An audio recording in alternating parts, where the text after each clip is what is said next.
Okay, our next speaker is Shreya from statistics, and she's going to talk about generalized Bayesian deep reinforcement learning. Thank you so much for having me here. And I'm Shreya, fourth year PhD student in statistics. And this work is supervised by three of my supervisors. And okay. So today, what I'm going to be talking about is model-based reinforcement learning, where we use some Bayesian techniques. So just to give a gentle introduction to reinforcement learning. So what's happening here is that suppose we have uh, some environment. So at time t, if I take some action, then the state of the environment goes from st to st plus 1. And at that time, I also receive this reward RT. And by taking different actions, my goal is to maximize this reward.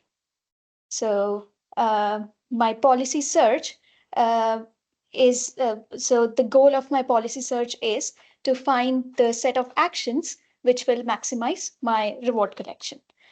Now, what I'm interested in is model-based reinforcement learning, meaning that I have these two steps. In the first step, I would try to learn the model using Bayesian inference, and then I will use this knowledge to basically learn a policy.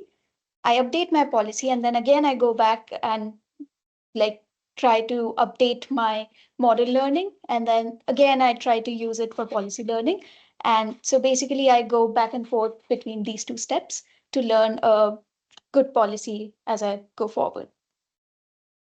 So now to explain the data generating process, so what's happening here is I have a state space. So like the states, which I said, the states of the environment, they are in the state space S. And then I have got some actions. So I denote this action space by this bold A. And then I can define my data generating process in terms of this state transition probabilities. So this probability is basically telling me that if I started from state S and if I had taken this action A, then what is the probability of uh, getting to the next state st plus 1? And similarly for the reward distribution, I have another like probability distribution on the reward given what state I was at the last it like in the previous time point and what action I took at that time step. So this basically gives me the data generating process. And here tau is like the length of an episode. So by episode, I mean a certain length of interaction. And rho is the initial state distribution. So when I'm saying that I want to do a Bayesian inference on the data generating process, so I would want to define a posterior, right? So I start with assigning a prior pi on my parameters theta, and okay, so by theta I mean this like both these parameters, like the transition probability parameters and the reward distribution parameters. So I start with putting a prior pi on the theta, and then suppose I have observed this trajectory, which is a collection of this state action reward at time step 1, and then state action reward at the next time step, and so on.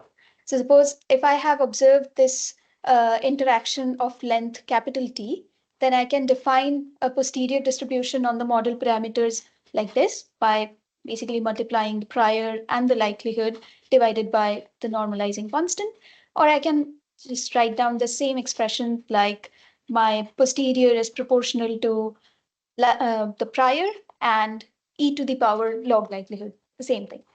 So, and here the log likelihood basically is coming from those transition probabilities and the reward distribution that I mentioned earlier, like which I use to define the data generating process. Now, some basics of policy learning. So, as I said, my goal here is to learn a policy which will maximize my reward collection. So, to define a objective function, I would first define this discounted return, which is um, like a discounted sum of future rewards from any starting from any time point, basically. And then the value function of any policy mu is basically the expected cumulative reward starting from this any state S under some policy mu. So the goal of my policy learning would always be to maximize this function, right? Because this is the expected cumulative return. Also, a similar function is this action value function, which is denoted by Q, which is a function of both state and action. So like given, like starting from some state and some action, this is telling me what would be the expected long-term reward I would achieve if I had followed this policy mu. And in most of the policy search methods, we mostly focus on one of these two factors and we try to maximize these things. And to uh, to measure the performance of a policy, we look at the regret. Regret is basically the difference between, so here mu star is, suppose mu star is the best policy ever. So then this would, of course, be more uh, if I compare it with some other suboptimal policy, right? So um, so when trying to learn a policy, I would want to basically make this regret as low as possible, which means I would want to get close to this mu star at like as close as possible to mu star because mu star is the best policy, right? So now in the Bayesian reinforcement learning setup, there's a very popular policy learning technique called Thompson sampling, where what we do is, suppose after every episode of interaction, suppose pi k is the posterior distribution of the model parameter after episode k. So then after observing this kth episode, I would sample a point from that posterior distribution. And then with respect to that point, I would calculate what is the Q, that action value function of some policy mu, given this theta k, and I would try to optimize this quantity with respect to mu, and that would give me the optimal policy. But the question is, why should I use just a single point? Like here, why should I just sample one single point from the posterior? So here what we do in expected Thompson sampling, so here I've made a terrible typo. Okay, here what I wanted to say is I should sample theta k1, theta k2 till theta kn, like n many samples from the posterior. And then instead of looking at just like Q function based on just one sample, I would look at the average of Q function, where basically I'm averaging over the Q function, which I obtained based on different theta ik's, like different posterior samples. So this is like a posterior. So instead of looking at Q, just one Q theta mu, I'm looking at the posterior mean of Q theta mu, and then I'm trying to optimize this function. So then next I have a toy example. So in this problem, we have this 5 states and we have 2 possible actions. So either you can go to the left direction or to the right direction. And so if you remember, we had those transition probabilities and the reward distribution to define the data generating process, right? So here, so the different transition probabilities, suppose I call them PSA, and the reward distribution is given by a Gaussian distribution. But I don't know what is the true value of this PSA and the mean reward, right? And here basically the mean rewards are these values. But suppose I don't know that. And suppose I don't know this probability, which is like 0.2 and 0.8 in the different directions. So here what I'm trying to do is I'm trying to learn this thetas like by putting a prior. So I would use a beta prior because that's a conjugate prior, and a Gaussian prior on the mean reward. And then if I do expected Thompson sampling, so in this figure, what I'm showing is on the x-axis, I have the different number of samples that I draw from the posterior. So basically the n here, right? The number of samples that I draw from the posterior. So what this is showing is that as I draw more samples from the posterior, my regret of the policy that I get from the resulting estimate of Q is better in terms of regret, because regret is something which we would want to minimize, right? So this is basically saying that, so here when your number of samples is 1, that is basically equivalent to Thompson sampling, right? And so what I'm showing here is with just standard Thompson sampling, your regret of the optimal policy would be something like this. Whereas if you had used more samples, then your regret would have been so much lower. So then expected Thompson sampling is here better than Thompson sampling. So this is after one step. One step of what? As in, do this procedure once. This sampling and samples. Yes. Yeah.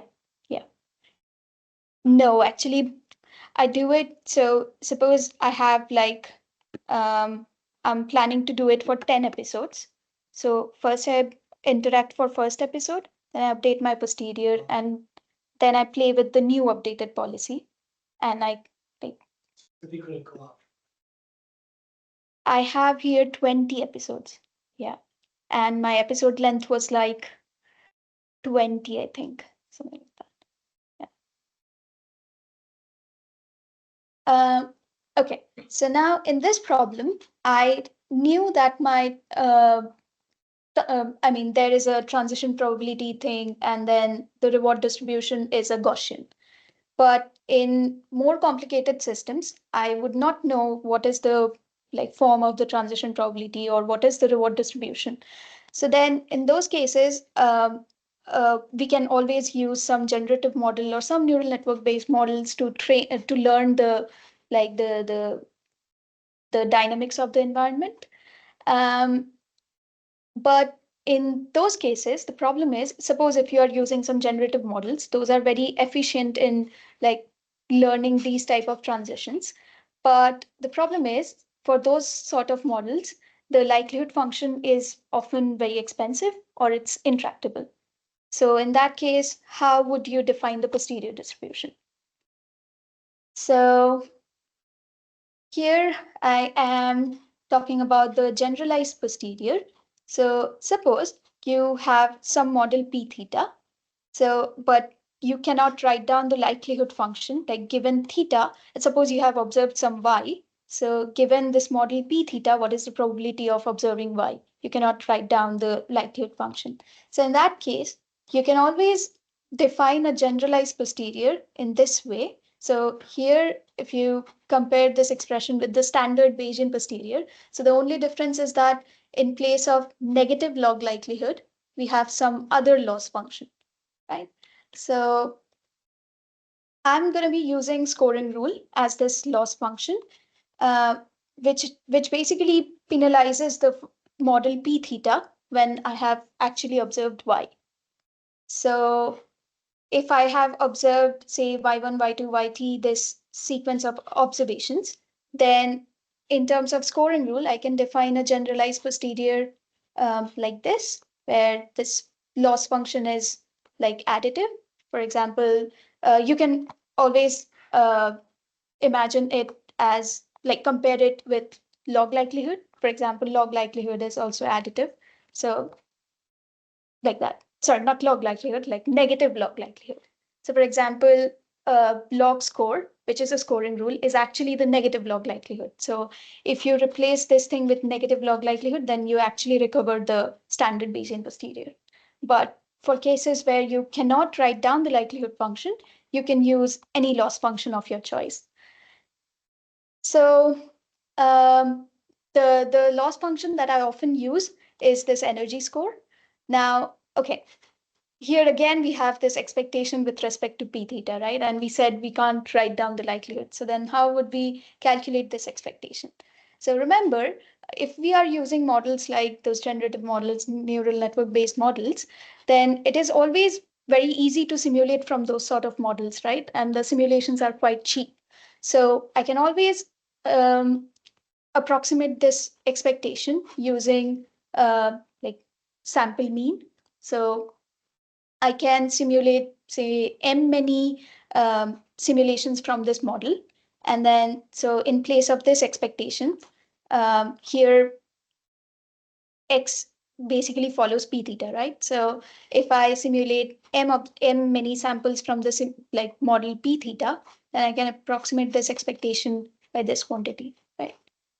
And then similarly for this quantity, because this expectation is over p theta, so I can like basically replace this x by the simulations. And if I take the sample mean, then that is an unbiased estimate of this expectation. So this is how I unbiasedly estimate the score function. Now, okay, now recall the simulator model that we had. So given some ST80, and if I inject some noise to the model, then that gives me different simulation, like different values of the next state and the reward, right? So now suppose if we have observed this trajectory, so then I can write down the prequential loss, which is like predictive sequential.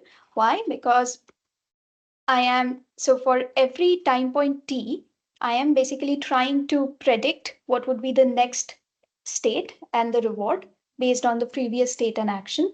And I'm doing it sequentially. And then I'm basically matching my predictions with the real, like with the observed values that I have seen in the trajectory. So this is how I define my loss function.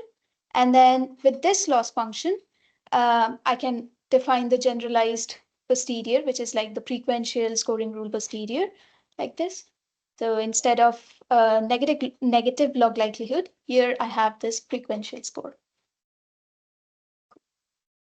Now, next, I'm showing some theoretical results which we got for this prequential score. So this theorem is very similar to the consistency of MLE. So suppose if your loss function was a negative log likelihood, then the argmin of negative log likelihood is your maximum likelihood estimator, right? So, and for MLE, we know that this result exists, that if you have, as you have more and more data, your MLE would converge to the true parameter value, right? Similarly, if your loss function, which is the scoring rule, is, if the scoring rule is strictly proper, then you can say that the minimizer of the scoring rule will converge to the theta star almost surely as you have more and more data points. Now, using this result, we can also derive a Bernstein-von Mises-type result, which is basically telling me that as you have more and more data, the resulting posterior distribution will look like a Gaussian distribution centered at this theta t hat, which is the like minimizer of the frequential score. And here the variance, so if you compare it with the original, like with the standard Bernstein-von Mises theorem, then this is the like Fisher information matrix, which is the like double derivative of log likelihood, whatever. So, and in our case, this is basically the double derivative of expected scoring rule. And then using the last two results, here what we are saying that suppose I learned my policy in a approximate policy iteration method. So suppose starting from some random policy, I improve my policy iteratively, meaning that suppose I started from some random policy. So then the next improved policy is I can get the next improved policy by maximizing the Q function where the mu naught was like the random policy. And then in the next iteration, my mu2 is argmax of q mu1 and so on. And I keep on updating my policies until my policies converge. So this is like a policy iteration method. So suppose I am using some policy iteration method, and if this Q function is Lipschitz continuous, then I can show that the Q star, which is like the true optimal value function, uh, the difference between this Q star and the difference and the estimated Q value based on my posterior samples, this quantity is bounded by this thing. Now, what is this thing? So mu1 can be some random policy, like some initial policy. And what I'm saying is, as you uh, like increase the number of iterations, you get more close to this Q, like your approximation gets closer to this Q star. And this is also a function of this thing, which where K is the number of episodes. So meaning that like how many, how long trajectory you have observed. So if you have more and more data, and if you have the N is number of posterior samples that we are using. So if you have more posterior samples and if you have more data, and as you increase this number of iterations in policy learning, your difference between the true optimal Q value and your approximated value will be bounded by this. So, and then, okay, so now I have defined a generalized posterior distribution, but I still need a tool to sample from this posterior distribution, right? So here I'm using sequential Monte Carlo, which has this 3 steps. So suppose it starts with some initial samples from the prior distribution, and then I reweight them according to the like target distribution. And then there's resampling, and then I move them, and I continue this for like every episode. So starting from prior, I move my particles to pi1, which is like the posterior after first episode. Then this posterior samples in the next step becomes my prior sample, and I move them to pi2, which is the posterior sample from second episode, and so on. And then here, okay, I'm showing some example. So the first example is the pendulum balancing task. So here the goal is to keep this pendulum balanced, which means that this angle must be, the mod of this angle must be less than pi by 2. So if this mod of angle is less than pi by 2, then I get +1 reward. Otherwise, I get 0 reward. And the possible actions that I can take is the force. Either I can push it from this direction or push it from this direction, or I do nothing. So these are the 3 choices that I have. And the goal is to keep it balanced. So the more times it is balanced, I get more +1 rewards, and that's what I want. So here I'm using least square policy iteration to learn a policy. And now, if I just use the LSPI without learning the model, then the pink curve is basically telling me what is my like episodic return from the learned policy. So on the x-axis, I have training episodes, and on the y-axis, now I'm showing the episodic return. So the pink line is for the model-free LSPI, and these two are my ETS-based LSPI. So where I like with policy learning, I also try to model the dynamics of the environment, and then I use those model simulations to learn a better policy, basically. So in this case, the dotted one, this is the well-specified case, meaning that I know the exact model, but I just don't know the parameter values. So I just put a prior on the parameters, and then I update my posterior and then update my policy. If I do that, then I learn the optimal policy very fast. The second one is this one, where I assume that I don't know the model, I don't know the parameter. So I use some deep generative model to, like the P theta is some generative model. And I update the posterior using that generalized posterior. I used SMC to sample from that. And then I iteratively update my policy. If I do that, even then we learn a better policy faster than the model-free approach. So that's a good news. And then this is a second example where, so this task is basically, the task is to move this this hopper in a certain direction, like in forward direction. So here the states are basically the angle, angular velocity, and velocity of different joints. And the possible actions are the torque that I can apply to this 3 different joints.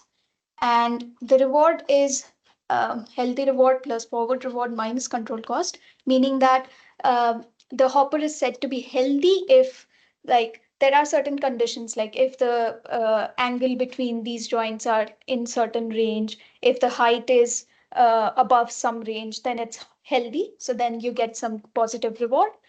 Forward reward, if you move in the correct direction, then you get some forward reward. And control cost is some function of the action. So basically, this is the quantity that you want to maximize by learning a policy.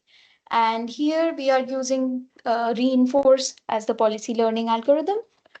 And here we are comparing the model-free reinforce with the expected Thompson sampling integrated reinforce.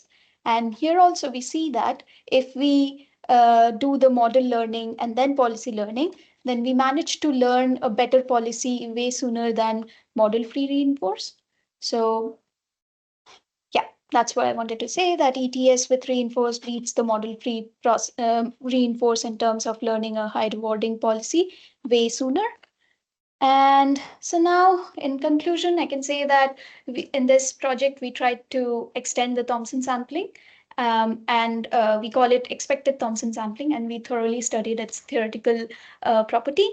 And then we also provided a likelihood-free framework for this ETS for setups where you cannot define the likelihood function, or the likelihood function is very expensive or intractable.